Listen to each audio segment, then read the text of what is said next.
So last week we were started to talk about how to talk with each other when things aren't going exactly the way you had wanted, or she did something, or maybe even you did something, and there was a bit of tension, and you want to try to improve something, or there's something that she's doing that is very bugging you. So what are some of the rules? Talking to her has to be done in a very, very sensitive way. Like we discussed last time, and times before that, what way she hears from you is that's her whole life. That's the most important thing. Her whole life is my husband happy? Am I making a nice home for him? What does he think about me? So if he talks to her, he talks down to her, he gets angry, then that could totally destroy her. And we said even to the point where she'll fight back just so she shouldn't feel that she's at fault. Therefore, how do we talk? You have to talk in a way that you don't put her down. It's very easy to get angry about situations where you could easily say that it's her fault. Let me give a very simple situation that came up not so long ago. Yeah, I got a phone call from a guy whose wife was doing a hefsek Torah, and it was brown. So I told him, or maybe it was even a better color than brown. I told him that's probably okay, but you should go take it to a Rav Seder. Like 3 minutes later, he called me up and he said, "Oh, my wife did another bedika after that." Why'd you do that? Why'd you do another bedika after that? Whatever. There was no real good answer, and it was red. Probably she irritated it, and that's okay. But the problem is that this is a hefsek Torah, and for a hefsek Torah, even if it is a petza, it's not going to be helpful. So the kitzer, this was messed up, and they lost the date because of it, because she did something she wasn't supposed to do. So now, how do you react? At this point, it's no longer a Hilchas Nida Shaila. At this point, it's a Shalom Bayis Shaila. It's over. It's happened already. So now what? Now what are we going to do? Is it frustrating? Absolutely, it's frustrating. Did she make the mistake? 100%. So now what? So now now the issue is a Shalom Bayis issue. And that's why we have to be extremely sensitive. And most probably she knows that she messed it up. So then now what? She already feels terrible. So what are we supposed to say? But okay, that's a situation where she knows she did something wrong, and basically the only thing left to do is just to calm her down and tell her that you love her and that we'll deal with it, it'll be okay, and that's it. There's not really much to do about it, but there's certain situations where like, no, I want to change things in the house. She keeps doing the same thing again and again and again. How do you talk? First of all, you don't say you say I. You say me, or you say us. By saying you, you're putting it on her. Don't make things bigger than they actually are. Don't say always, never, you always do this, you never do that, even though you should know girls do this all the time. That is a very, very normal thing for girls to say, oh, you never do this. It's like happened like 3 times. You always do this. Since we've been married, right? We've only been married for 3 months, but since I've known you, you always. It happens to be that's the way girls talk. But you don't have to talk like that. Even if it's something that like it could have been years before. I don't think anybody here is married super long, but it could be years before, right? You've been doing this since we got married. So, wow, that's really like, I don't think so, but it doesn't matter. Even if she says it, you shouldn't be saying it. It's a thing that women say. Okay, they have a tendency to say like this. Don't make whatever the issue is so big that it's impossible to fix it. And don't tease. Don't tease her. Don't belittle her. These are things, again, you make her feel like she's a child. You can patronize her. You don't feel equals anymore. She is your partner. She's there to help you, to work together with you. If she criticizes you and it hurts, so don't respond immediately. Here it is a very delicate balance. Because on the one hand, she doesn't want the silent treatment. She doesn't want you to be quiet. On the other hand, you better not be screaming either. So if you're upset, so what should you do? I have to answer her back, but I can't. So the best thing to do is to wait. Don't wait too long, because waiting too long, she'll feel isolated. She'll feel like she's alone. That she doesn't want either. Sometimes you'd say, well, if you're not going to say something nice, then don't say anything. Yes, that's true short term. But long term, you should think about, how do I want to say this in a way that it won't come out bad? Think about the words, what do I want to say, and then say it. Don't wait too long. A lot of times, even waiting overnight is already too much, because she's not going to be able to sleep. She's going to be upset, and you're going to wake up upset too. And the same thing with you. You might not be able to fall asleep. This is so bugging you, it's so bothering you that you can't sleep. It's kedai to take a little bit of time to think about it, what exactly you want to say, and to cool down a little bit, and then afterwards to speak it out. Just being quiet all the time because you don't want to be angry is almost as bad as screaming. It's almost as bad as showing anger. So you need to do both. Okay, it's hard. It's true. It's a hard thing to do. But l'maisa, that's part of the job. And realize that women are extra sensitive. They are. So any little thing, especially to her husband, who she cares about, that she cares that, oh, whatever my husband thinks of me is the most important thing in the world. So then he actually certainly needs to be extra sensitive. Certainly, men and women are very, very different, physically, emotionally, psychologically different. Hashem created her different from you. And she was created specifically in that way to be your Ezer Kenegdo. Sometimes, and this happens, I guess, pretty often, there's usually somebody in the woman's orbit, meaning somebody who around the wife that usually the husband doesn't like. Whether it is a friend or some kind of a family member, or a sister, or a brother-in-law, or even a parent. There's usually somebody that irks the new husband a little bit. You have to realize that every single person that your wife had interacted with, or part of her life, or her experiences over the course of her life until this point, were tailor-made for you. Meaning that every experience that she went through, everything that happened to her, all of her relationships, everything that's gone into her has now been given over to you. So therefore, you're taking her as she is with all of her experiences, and that's the best way for you to grow as a person. So yes, you might not like everything that comes along with it. People a lot of times, they discount how important the in-law relationships are before they get married. They don't realize how big of a deal these things are, and they really are a big deal. But still, the relationship between you and your wife is the most important thing. And realize that she developed a certain way differently than you, and you are different. But that doesn't mean that you shouldn't be working together for anything and everything. There's situations, let's say, you have an in-law issue. So the in-law issue theoretically can cause a very big problem, because let's say it's coming from her side. Let's say, just as an example, it's her mother, right? So her mother wants her to do something, and you had already made up with her that day to do something else. So now she's stuck. Now what is she going to do? So depending on the situation, every answer is going to be a little bit different, but the approach has to be the same.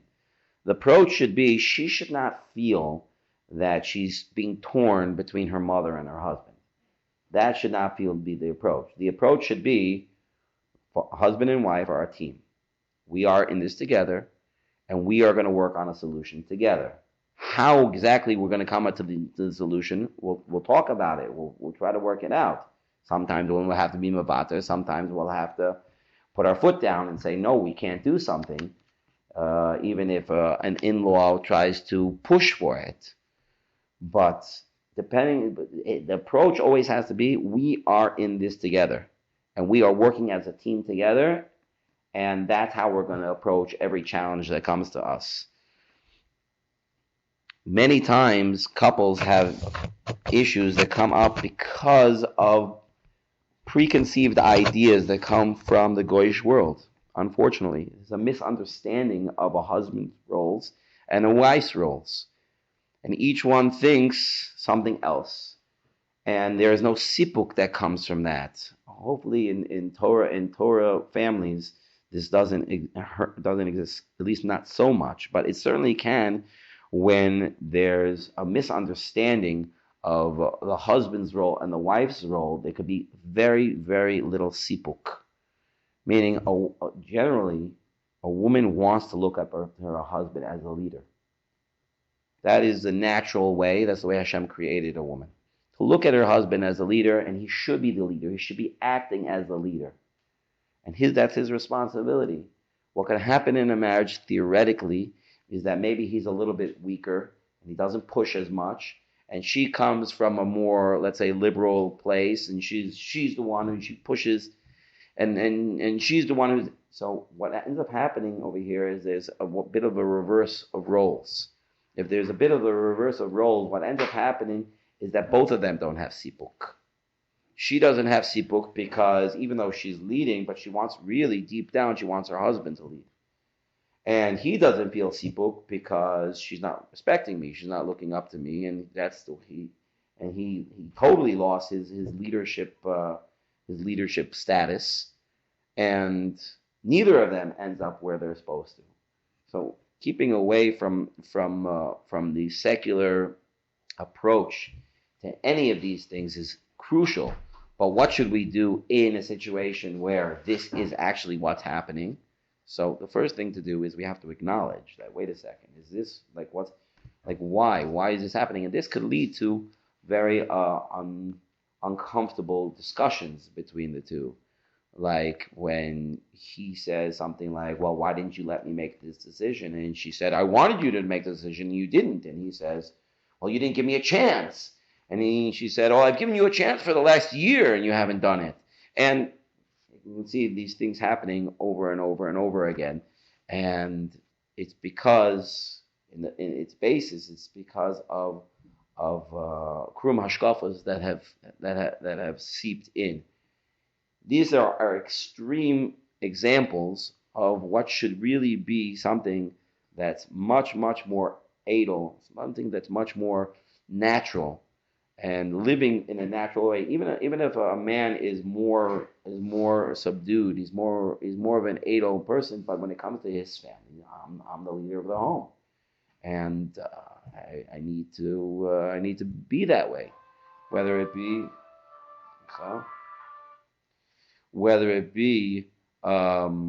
in Ruchnius or in Parnasa or Gashmias, these types of things. It doesn't mean that a woman, her opinion shouldn't be kept. Of course, you should respect her opinion, certainly when it comes to things in the home.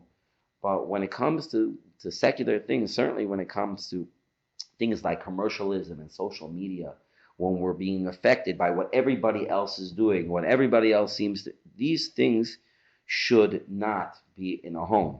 It's only going to hurt. It's only going to hurt the home for a couple to be comparing themselves to what everybody else is doing, or for a couple to be learning how to interact from Hollywood. These things are only gonna hurt them because they're not real. People put on social media, put pictures of themselves. Everybody's so happy when a lot of this is very fake. And subconsciously or in a subtle way, these things seep into a home, and it totally destroys the home. The best thing that a couple can do is take these things away, not have them at all, and instead put Torah into their life. It's very, very kedai for a husband and wife to have some form of learning together. Certainly when it comes to hilchos, neither would be a very good thing to do. It does not have to be like very long. It could be a few minutes a day. You can learn hilchos nida, hilchos kashrus, hilchos Shabbos, hilchos lashon hara, hilchos brachos. There are so many things that the couple needs to do, and what it does is it makes our home has a Torah hashkafa. When it is a Torah hashkafa, so the husband and wife are acting the way that God meant to create the world, not being pummeled with things from the outside, which unfortunately hurt many, many marriages. Many times couples don't even realize. They don't even realize many times there's so much dissatisfaction. They're just lacking sipuk. And they don't even know why. They don't know why. Like, why am I upset? Why am I feeling down? Why am I feeling like I'm not getting any satisfaction from coming home? Why? No, so people can blame it on many, many different things, right? Because she does this and because she does that. We blame her for everything. But a lot of times it's because it was set up in a way that's not gonna lead to satisfaction. People don't even realize it. Only when after this is going on for so long, and that's also many times part of the problem, is that this festers for too long. If these things would be dealt with earlier, then it would be much, much easier to deal with. But for very good reason, couples think, well, it's not such a big deal. Or, fine, it's okay, I'll deal with it, I'll handle it, and whatever. And it gets worse and worse and worse to the point where it's just so big. And now we finally turn for help, and then it's too much, it's too hard. Let's just talk a little bit, another few minutes over here. I know it's getting close to the end of the time. There are inherent physical differences between men and women as well. And besides, obviously, Hilchos Nida, we need to understand that the approach in marriage is different for a man and for a woman because of the place where they're starting off from, because of their physical makeup. They're coming from different places. So as this is being a men's shir, that's how we're going to focus this approach to this discussion. Men and women are not the same. Each one has their specific role, and God created them with their physical makeup to be that role. A woman is supposed to be a wife and a mother, and she's not supposed to be the husband. So what's the difference? She was given certain traits, specific traits, to act as a wife and mother.